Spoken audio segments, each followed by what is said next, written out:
Assalamualaikum warahmatullahi wabarakatuh. Izin memperkenalkan diri, nama saya Hesti Diantini dengan NPM 2213023007. Di sini, saya akan mempresentasikan hasil produk mengenai media pembelajaran dengan materi penurunan titik beku larutan dengan menggunakan media PowerPoint. Nah, berikut ini adalah tampilan media pembelajaran yang telah saya buat. Yang pertama ada kompetensi dasar untuk materi penurunan titik beku larutan kelas 12, yaitu kompetensi dasarnya KD 3.1 menganalisis penyebab adanya fenomena sifat koligatif larutan pada penurunan tekanan uap, kenaikan titik didih, penurunan titik beku, dan tekanan osmotik. KD 4.1 menyajikan hasil analisis data percobaan terkait penurunan tekanan uap, kenaikan titik didih, penurunan titik beku, dan tekanan osmotik larutan. Kemudian ada indikator pembelajaran, yaitu indikator pengetahuannya 3.1.1 menjelaskan pengertian titik beku berdasarkan fenomena, 3.1.2 menjelaskan penurunan titik beku larutan berdasarkan percobaan, 3.1.3 menjelaskan penurunan titik beku larutan berdasarkan pengaruh banyaknya zat terlarut atau konsentrasi, 3.1.4 menjelaskan penurunan titik beku larutan berdasarkan diagram fasa PT, 3.1.5 menjelaskan tetapan penurunan titik beku molar, 3.1.6 menentukan penurunan titik beku larutan non-elektrolit, 3.1.7 menentukan penurunan titik beku larutan elektrolit, 3.1.8 menjelaskan aplikasi penurunan titik beku larutan dalam kehidupan sehari-hari. Kemudian ada tujuan pembelajaran, yaitu melalui media pembelajaran ini diharapkan para siswa dapat yang pertama, memahami konsep penurunan titik beku sebagai akibat dari penambahan zat terlarut ke dalam pelarut. Yang kedua, memahami hubungan konsentrasi larutan dengan penurunan titik beku larutan. Yang ketiga, menghitung penurunan titik beku larutan berdasarkan konsentrasi zat terlarut. Dan terakhir, memahami aplikasi penting penurunan titik beku dalam kehidupan. Selanjutnya itu fenomena mengenai penurunan titik beku larutan. Disajikan gambar yaitu tentang penaburan garam seperti NaCl di jalan raya bersaju.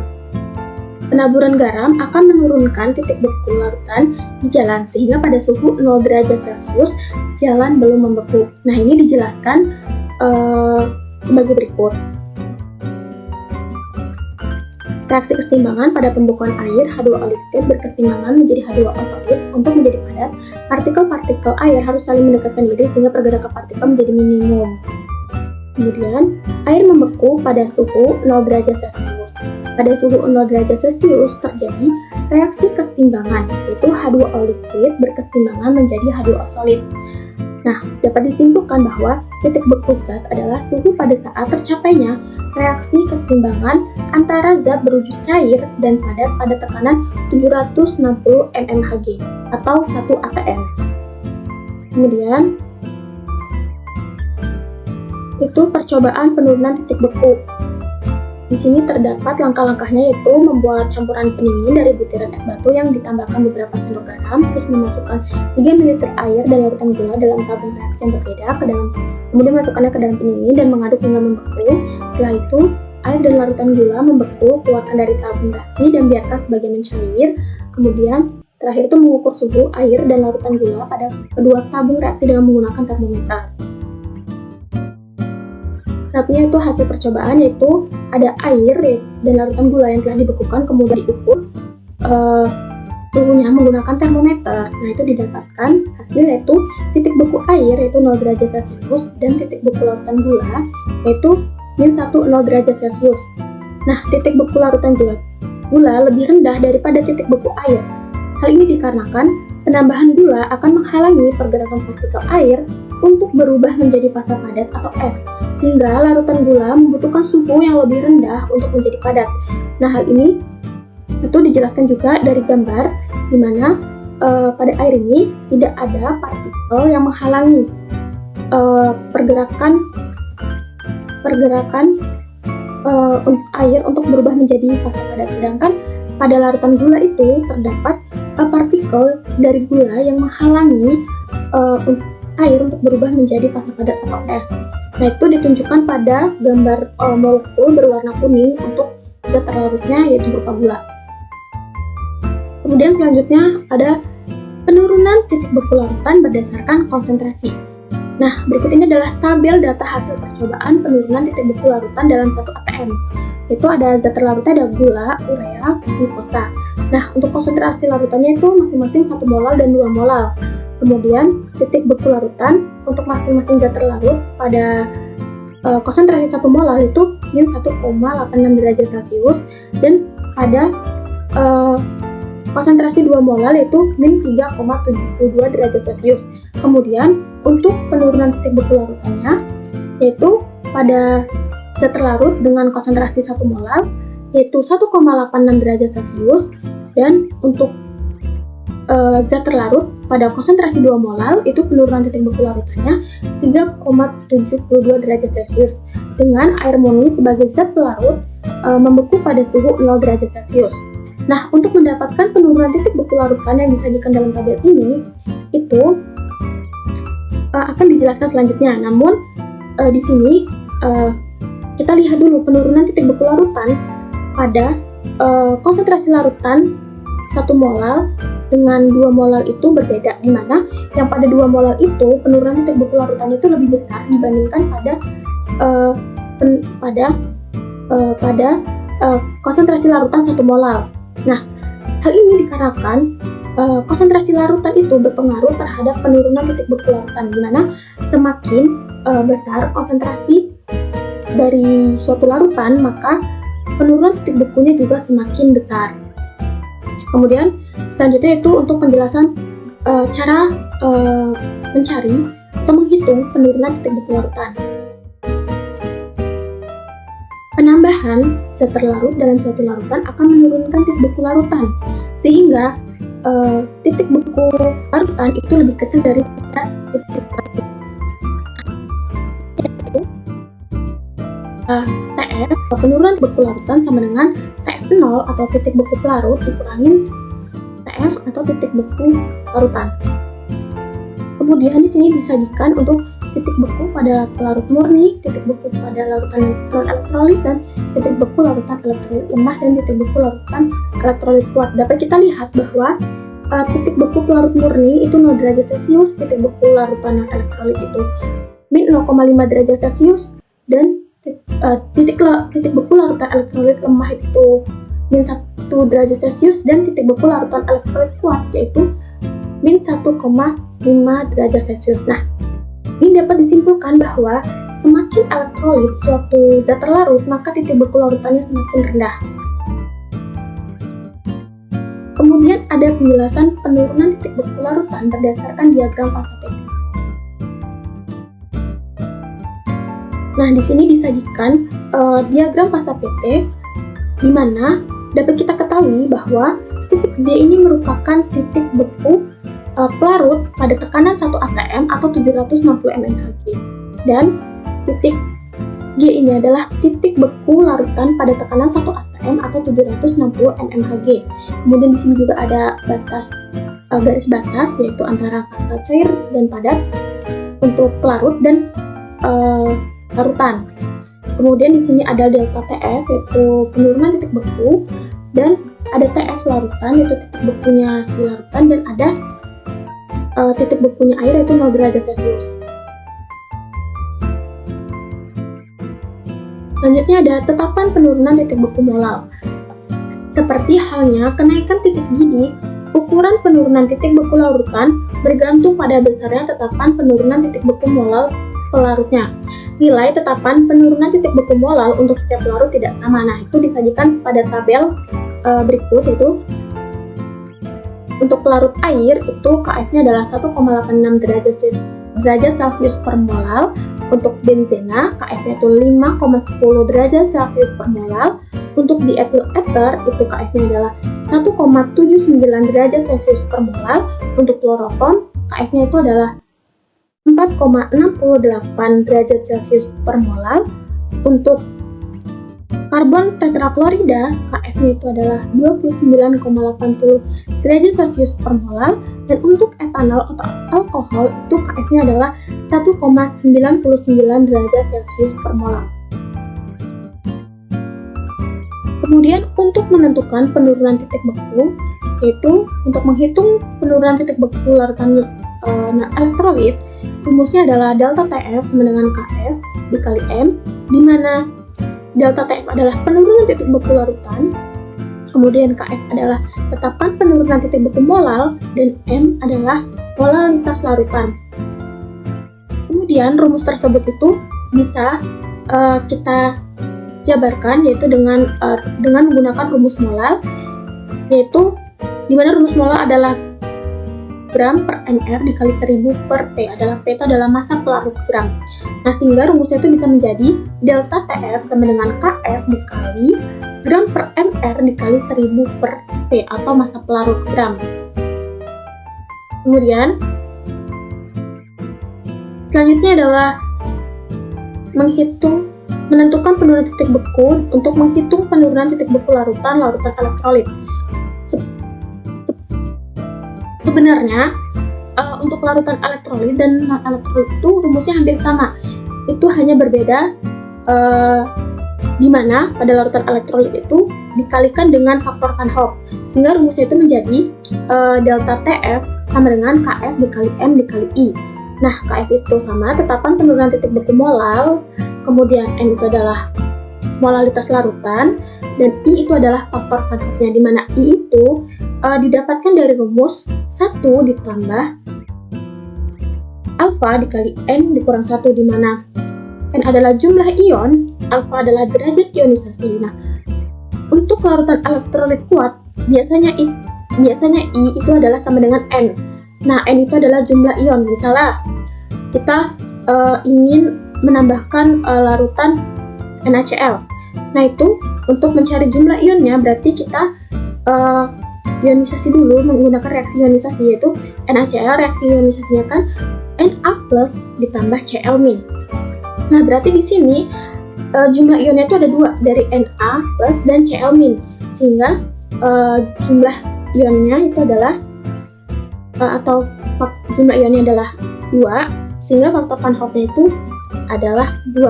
Nah, untuk dibuktikannya itu juga kita bisa misalnya 1 ditambah derajat ionisasi.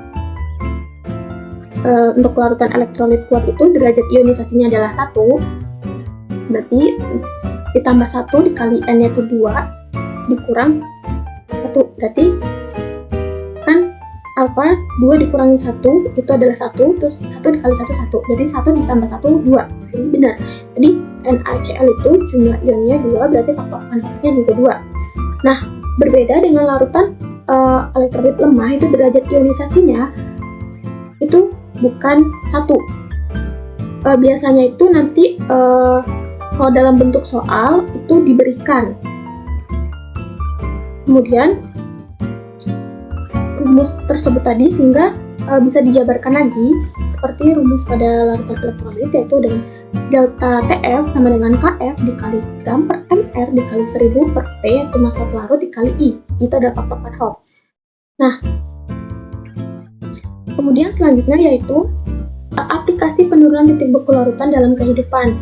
Nah, di sini disajikan beberapa gambar, yaitu yang pertama itu saat musim salju, garam sering digunakan untuk mencairkan salju. Yang kedua, etilen glikol digunakan dalam radiator mobil untuk mencegah pembekuan cairan pendingin mesin pada suhu rendah. Dan yang terakhir, gambar yang ketiga itu garam dapur digunakan untuk pembuatan es putar. Nah, itu adalah aplikasi dari penurunan titik beku larutan dalam kehidupan atau yang sering kita jumpai. Kemudian yang terakhir adalah kesimpulan. Penurunan titik beku larutan merupakan sifat kualitatif. Seperti halnya kenaikan titik didih, penurunan titik beku tidak dipengaruhi oleh jenis atau macam zat yang terlarut, tetapi ditentukan oleh seberapa banyak jumlah zat yang terlarut. Konsentrasi zat larutan berpengaruh terhadap penurunan titik beku, karena semakin besar konsentrasi, maka semakin besar pula penurunan titik bekunya. Selain itu juga, semakin elektrolit suatu zat terlarut, maka titik bekunya semakin rendah. Ukuran penurunan titik beku larutan bergantung pada besarnya tetapan penurunan titik beku molal pelarutnya. Nah, itulah media pembelajaran yang telah saya buat, yaitu dengan menggunakan media PowerPoint.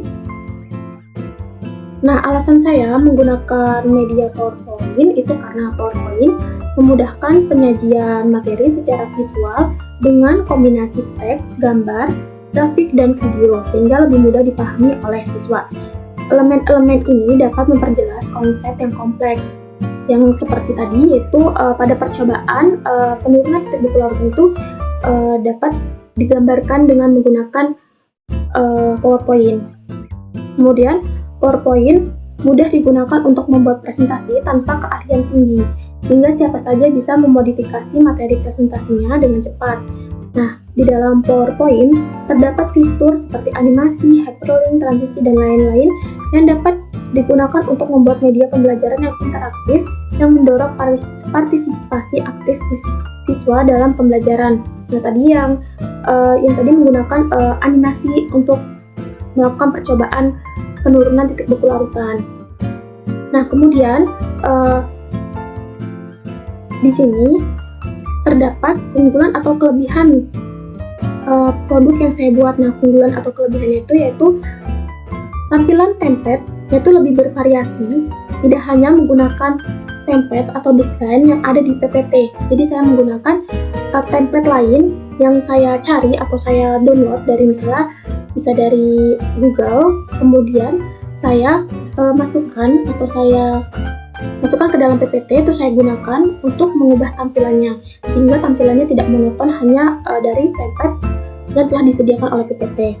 Kemudian dalam media pembelajaran yang sudah saya buat ini terdapat animasi percobaan mengenai penurunan titik beku larutan yang bisa dipahami oleh siswa, dan terdapat animasi mengenai hasil percobaan yang dapat diamati oleh siswa. Jadi tadi ada animasi di mana itu mengukur suhu air dan suhu larutan gula, kemudian didapatkan titik bekunya. Jadi siswa itu bisa membayangkan bahwa percobaan yang dilakukan adalah seperti itu. Kemudian keunggulan lainnya itu terdapat gambar fenomena mengenai penurunan titik beku larutan. Jadi saya tadi di dalam tampilan media pembelajaran saya itu terdapat gambar penaburan garam seperti NaCl yang merupakan fenomena penurunan titik beku larutan. Jadi siswa itu bisa belajar tidak hanya berdasarkan teori, tapi juga berdasarkan fenomena atau kenyataan yang ada di kehidupan atau yang ada di kehidupan sekitar atau lingkungan sekitar.